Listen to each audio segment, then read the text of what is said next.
As the temperatures increase, so does the necessity of having air conditioning.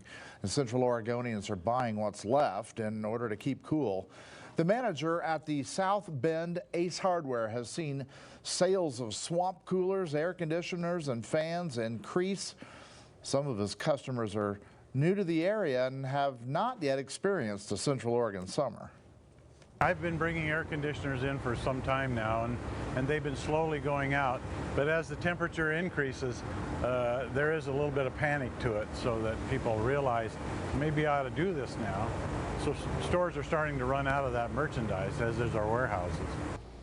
Brent Medonich said the supply of air conditioners has decreased greatly, and he's not able to order the same quantities he could a month ago.